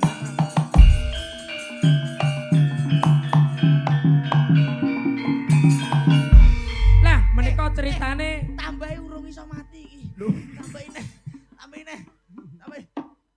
Oh. Rada kerep. Oh. Sengguri berarti sengguri. Oh. Masa ngisor malah mati. Lah menika ceritane jangkepe Saboyopati Saboyo Mukti, Pak. Oh iya iya. Kita ambil sisi baiknya Bapak, bahwa cinta itu butuh perjuangan. Perjuangan. Oh, iya, iya, Jadi iya. perjuanganipun Mas Wahyu kalian Kang Mas Kristianto pun kasembadan dedaupan pun sah. Mugi dadi keluarga sing sakinah mawaddah warahmah. Amin. Adem ayem tentrem bahagia mulya ora nek alangan sawiji apa. Amin. Enggal pinaringan mumungan supaya baku kuku tresnanipun teman-teman kalih. Amin. Ingkang barep sampun nggih. Sampun, sampun. Kalih. Nggih. Sing Mas Wahyu pun sing sakniki Mas Kristanto. muga-muga ndang temu jodoh apa ndang temu Putra. putra.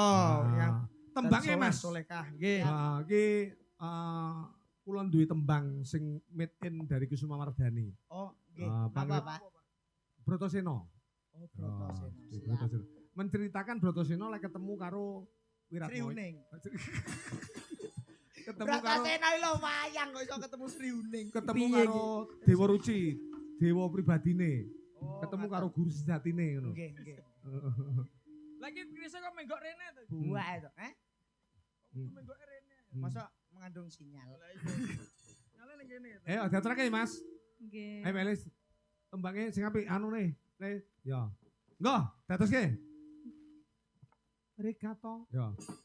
Rekato Dian Brotoseno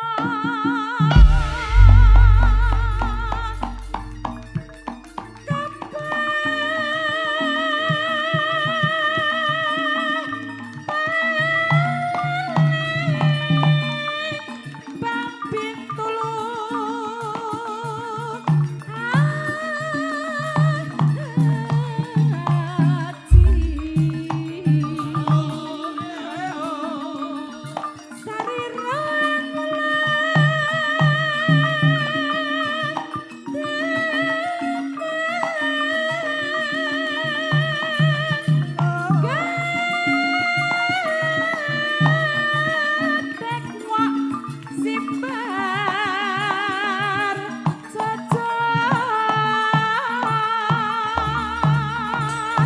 yen ngandika gumalagar beda guntur mengkap Biasa. Tenang, Kang. Tarik Mosok ngono nafas. semengge-mengge. ini kayak pembukaan petang atus Iya, seket kok patah alon-alon Mbak, alon-alon. Buka ruko apa? Astagfirullahaladzim. Alon-alon. Ayo arep pecat nyawa lho model. Ora. Sembrono iki. ndongakne kok ndongakne Lir sampean ki nek kelingan sapa ngerti Oh, kok gak kuwi to. pikantuk pitulungan kok Gusti. Diparingi kuat Kowe yo ora mandi no. Wong kono ngene kok. yo mandi Oh, Yo yo panggah-panggah mandi wae, Wak. panggah no. Tujuane padha kok. Padha karo kowe. teko weninge kang sepo kapapa guru minulya papan gununge sejati pinanggih sang dewa ruci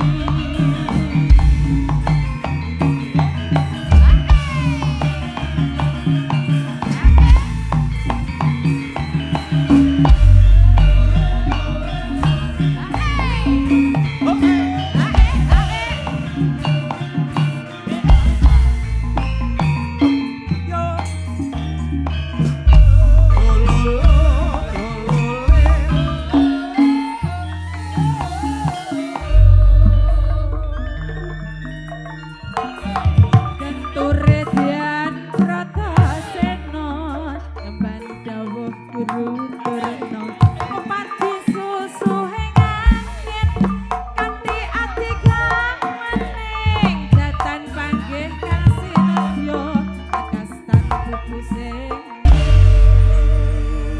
Saya balis niki Bapak Rohmat ngersake layang kangen. Terus Ibu Dumes. Dumes Dumes. Nggih. Nggih. Anu dalange gaul saiki, Mas. Teman- Nggih kacamata. Manglekmu ya wis tuwa. Mantene Dirasane kali penonton, Pak. piye? Jare Pak Eko nggih kacamata kaya kol Tepak. Apa Oh, kuwi? ngenyek kowe. Kuwi lho kol sing apa L300. Wah, 300. Kira-kira ora ngerti tepak iki apa ora. Itu ya, Pak ya. Terus temantene sinarengan, Mbak Iris. Sinarengan. Nah, dadi layang kangen dumes utawa sinarengan sampean satu lagi. Wah, Iya. kuwatah pamundutan nggih. Iya, niki saking tuan rumah. Nggih, Ya. nggih. Brotosinane sampun layang kangen dumes harus sinarengan. Tuan rumah itu bare popi ya kudu dileksanani. Oh iya harus. Nggih to. Nggih matur sembah nuwun lumantar panjenengane kahamku gati Ah. sak kanca sedulur sedayanipun saged Hmm. seduluran kalian rejo tangan. Ya. Mugi gepok tular nganti sak teruse. Apa Amin. meneh Amin. ketemu Mbak Elis ki wong wadon sing nyenengke, Iya. ora mung ayu tapi yo apik suarane. Multi talenta suara luar Upama biasa. kowe kon dadi bojone no kowe gelem gak? Lho, nah pancen kono gelem ya ora apa-apa. Dadi niki sinden entuke dagelan rezekine nglumpuk iso Pas. gawe apa-apa. Ya. Kowe gelem? Gelem. Alah kasihan. Lah ngapa? Kowe gelem wong iki lho ora gelem. Lho. Lah jare umpama kok itu. Apa tebang ini mau? Apa? Anu Sinarengan. layang kangen. Layang kangen, Oh, layang layangan. kangen. Siap. Ya. Tas nggih Pak, nggih jajal nggih Pak nggih. No iya no. Cobi. Ramaita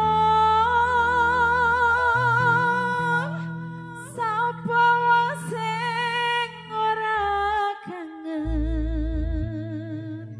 atau bojo pengen turu angel mereng percaya Drama. aku kuat hatimu wong bagus antenono tekaku Tembangnya dari halus ya terus rada keras mengko kere de variasi Mas Kowe- Sakinah. Kowe kenapa didemek? Obal kok obal Nang sewu, Pak, kabeh kok. kowe. Apa? Niki dulur lanang didemek kok koyo ngene iki kenapa kowe? Aku ditemet dadaku rasane kaya ana sing kram. Sing kram apane? Aduh, kok tak WA. Aduh. Ayo, kok dari halus menengah sampai engko variasine tembang Mas Sakinah. Yo. Mas Akina. Yo, Nggih. Melis. Niki nggih nungguin jenengan, Mbak. Jan Niki. Oh. ra umum. Ngopo? Kok dadak Kula dudoi. tutone panggenane kundang lali. Kok iso lho. Nah, kalau- Puri Ratna sama Arjadi Wang Probowati. Oke, Oke. siap. Oh ya. Puri Ratna aja. Semua pesindennya Wirogo Wiromo Wirosone kecendak. Oh, Nggih. jelas. Monggo Pak, genten Pak. Oh, arepe sepot Sampean. syukur. Monggo, Cintaku sekonyong-konyong koder karo kowe jayus bakul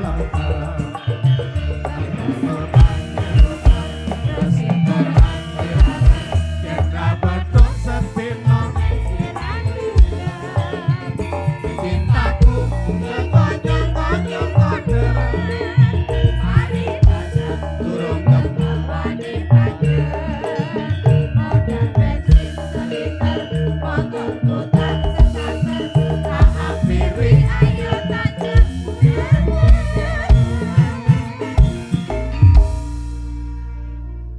Mah, pripun Pak? tambah satu lagi Loh, kurang. Ranger tiga ya Trio niki, tadi Hmm. 3 trio. minyak ayo but Minyak telon ada 3 anak wanginya wangi bayi minyak telon ada 3 anak wanginya wangi bayi minyak telon ada 3 anak wanginya wangi bayi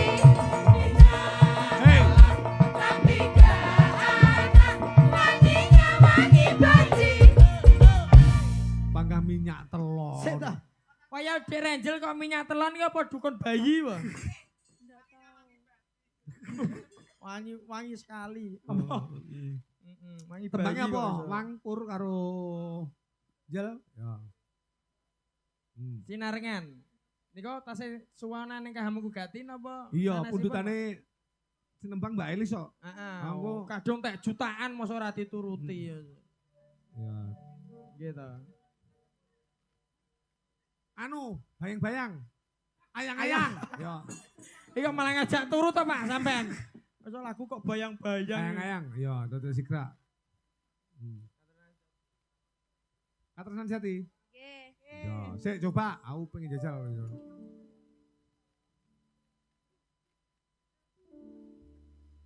Janji tresno disekseni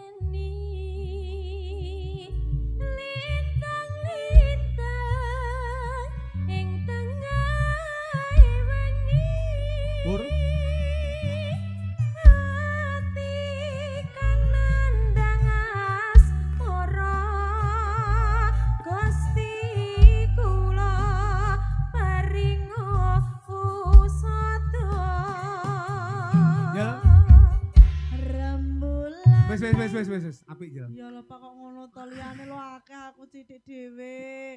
Wong kowe njolake. Diskriminasi ngeten iki Pak. Sabar. Ya wis nesu lho ngono. Tak roh suaramu kuwi wis apik Oh, ngono. ngoten. Nggih. Ya. Apa judulnya, Mang? Tresnan jati. Wis roh. Duh. Ya. Iya. Ae koi. Ayo daterke Mas. Gemes aku. Persiapan Ririn ya Mia sama Andi Fatul.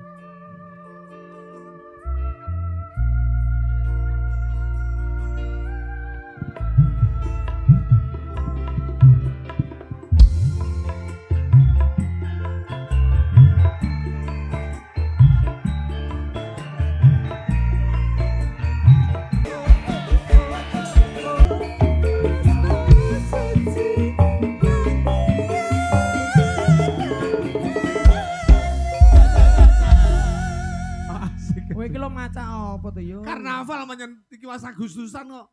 Ya Dek. Wong dhek ora gawe ngono wis kaya ngono lho. Rumah sawe iki raimu wis elek kok mau tutupi malah saya nemen. Anu ben kaya nasi kotak. Yo kaya labubu malah rumah saku. Mbak Ririn, Andi Fatul, Mia Aprilia. J. Tiwasaku dandan ripit rambutku lengane plome malah kowe lunga pencing ora pamit.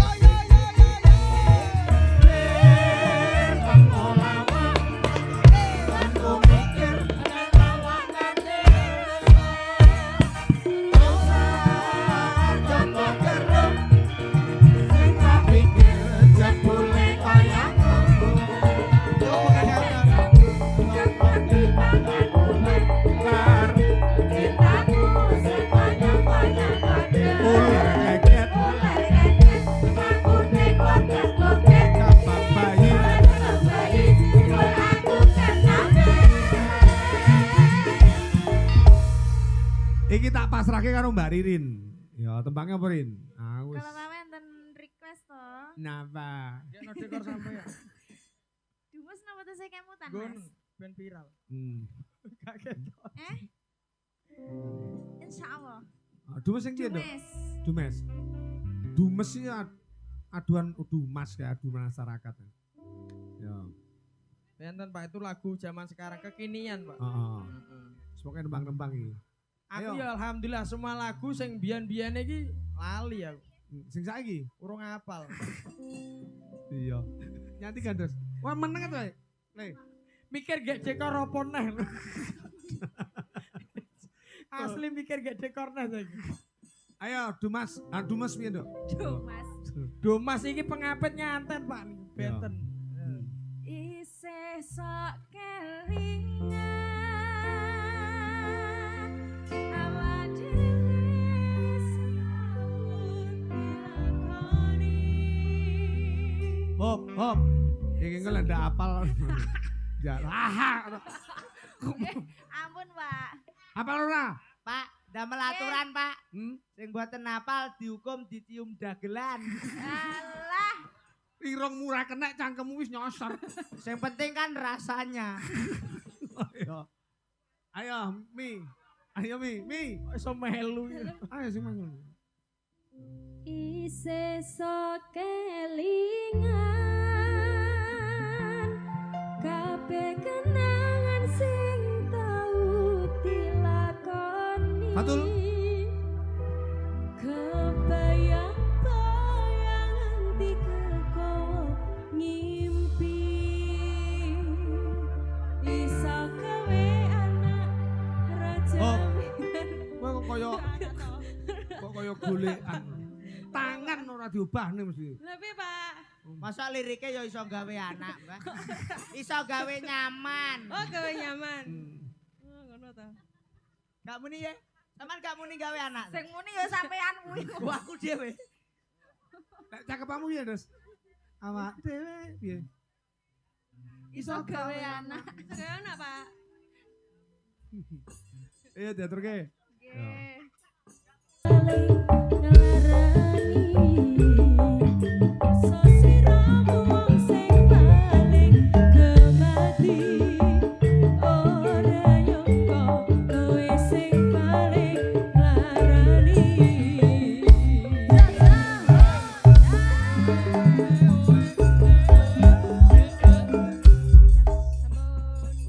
biasa. Terima kasih matur sembah nuwun. Mas Gandul, Nggih, Mas Gandes. pokoknya menjaga Nggih, kesehatan, Pak. Terus pundi? Niki sampun sawetawis dangu ngene gegojekan Loh, nggih. geguyonan nggih Mas. Nggih, Nggih lek kelantur malah kirang prayogi. ngaten. Sing baku jroning suka kudu tansah eling lan waspada. Sendika. Senajan berhibur dalam apa pakliran ning jroning batin gedhekke rasa tirakat wungon utawa lek-lekan dadi asrana kawilujengan kabahagiaan keluarga agung Bapak Surahmat, Surahmat. Saripit Ibu Winarsih, Minarsih. Minarsih. Heeh, uga nini kaki kemanten pripun panjenengan matur. Mugi dados keluarga ingkang manggi adem ayem tentrem, Nggih. bahagia mulya enggal pinaringan momongan kunjuk dumateng Kang Mas Kristianto Suraharjo kalian Putri Pangesti Rahayu. Nggih. Nggih, amin. Bila awake dhewe nek kelumputan nyuwun agung samudra pangsama. Saestu Pak, kula ndodong lenggono awit kula Nggih. menungso limrah kalian dulur lanang kebaik Nggih. salah nyuwun pangapunten ingkang kathah.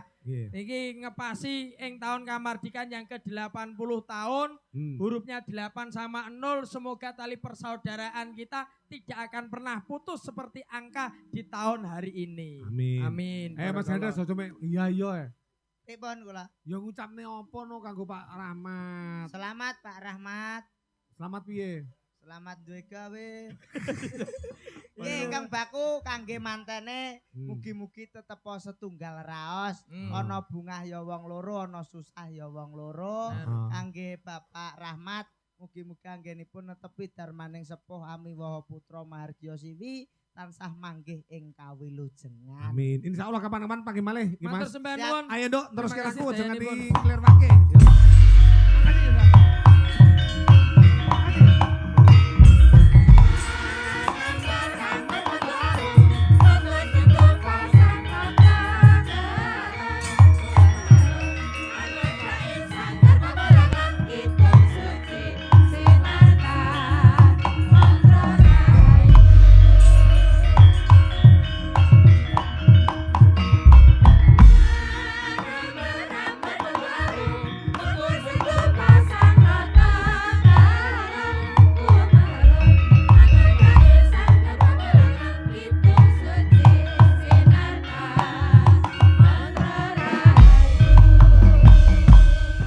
Panjing ing sangkar pamuja